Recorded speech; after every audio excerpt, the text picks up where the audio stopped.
If you grew up in a place like this, or this, your life was not normal. Let me explain. Growing up in the Caribbean wasn't just a childhood. It was a survival course, a comedy show, and sometimes a horror movie, all wrapped up in one. From the epic battles over the TV remote to the legendary threat, wait till you get home. Caribbean kids lived a life that was universal but utterly unique. The struggles, they were real. But now that you've grown up, they've become hilarious stories. And trust me, you won't believe some of them. Now let's start with one of the most universal Caribbean struggles, the remote control battle. Picture this, you're in your room, finally relaxing after washing the dishes, sweeping the yard and doing your homework. Suddenly you hear, "Come here!" So you dash to the living room thinking it's an emergency. Maybe there's a cotton lizard in the house, maybe someone fell, but no, your parent is sitting on the couch, pointing to the remote next to them. And here's the kicker, if you so much as muster under your breath or dare to ask, why couldn't you just grab it? Trust me, the remote control would not be the only thing flying. You would be hit with a full-blown lecture about gratitude and respect and how back in my day I had to walk miles just to catch water.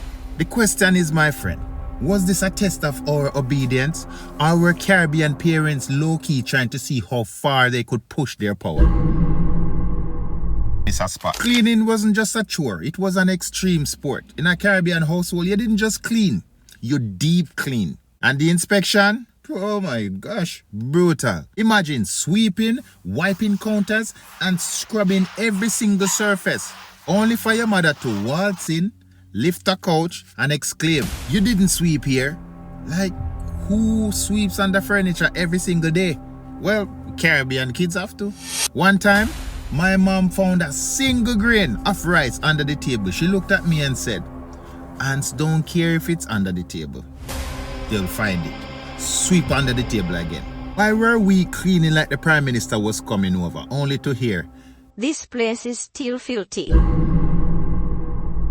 Caribbean food is sacred. Whether it is fried dumpling, ackee and sawfish, callaloo, whatever it is, wasting food wasn't just frowned upon. It was criminal.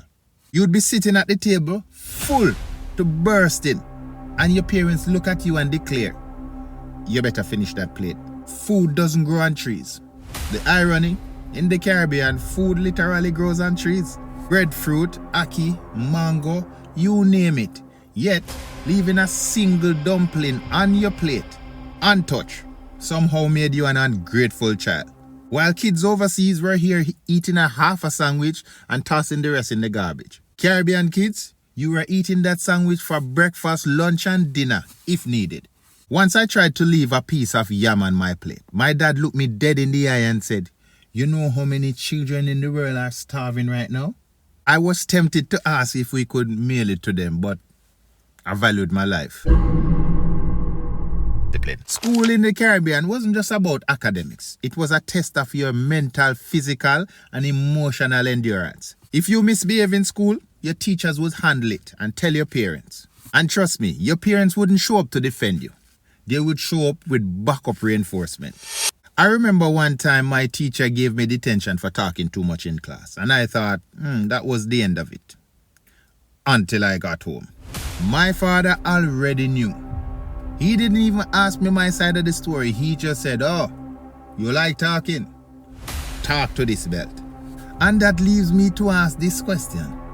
Were Caribbean teachers and parents in some type of secret pact to, keep us humble? Sure. Sunday wasn't just a day of rest. It was a production. From the early morning bath routine with the extra scrubbing behind the ears to the well-ironed Sunday best.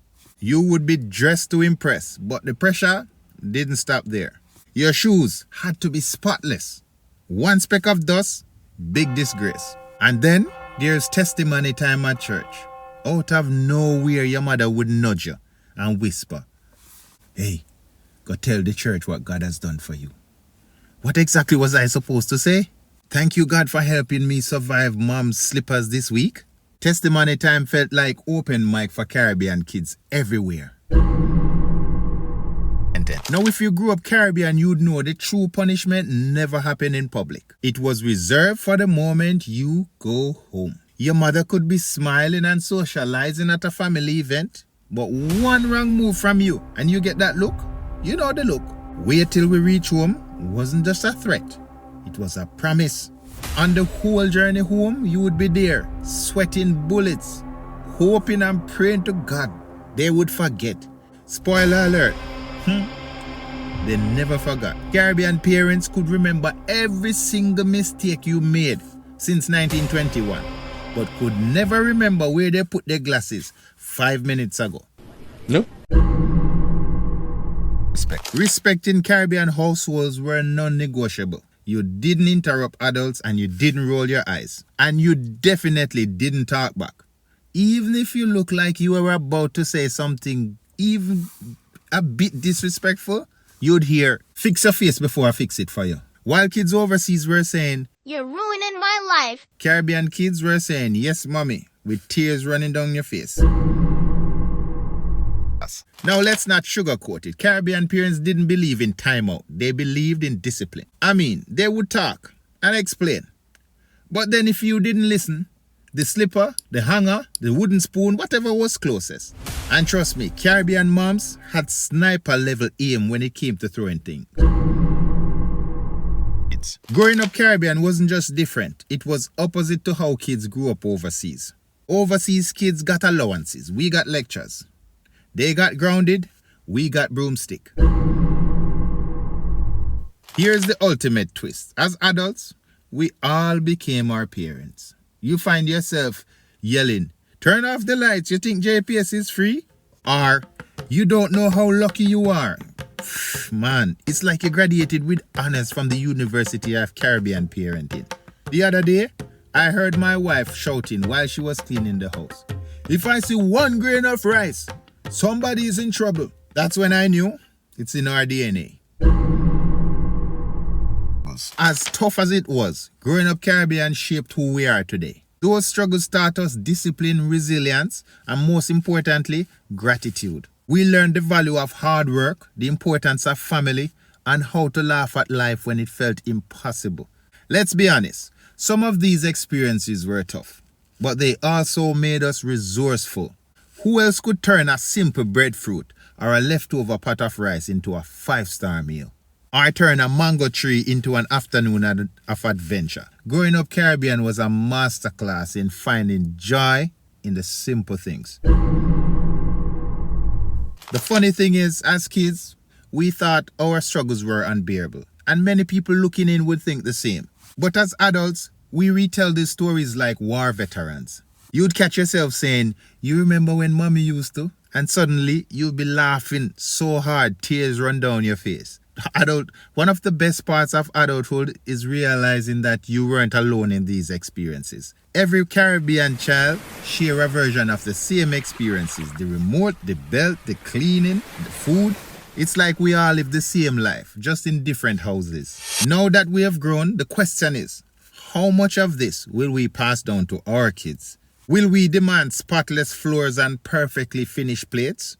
Or will we, adapt a gentler approach while still preserving the cultural differences that made us who we are? The other day, my nephew left a single piece of plantain on his plate, and before I noticed, I found myself saying, "You're not wasting the food. Do you know how many people in the world are starving?" That's when I knew the cycle continues.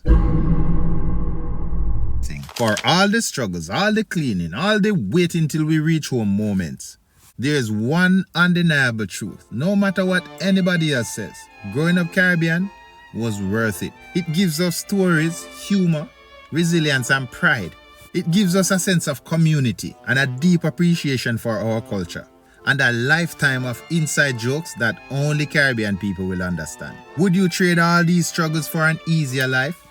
Probably not, because those struggles made us who we are. So the next time you hear someone complain about having to clean their room or finish their dinner, just smile.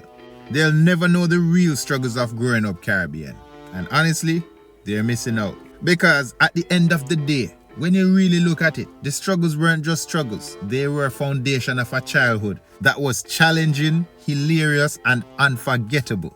And if you made it through it all, you can make it through anything. Don't forget to give the video a like so other Caribbean people can see it. Bless up. God bless.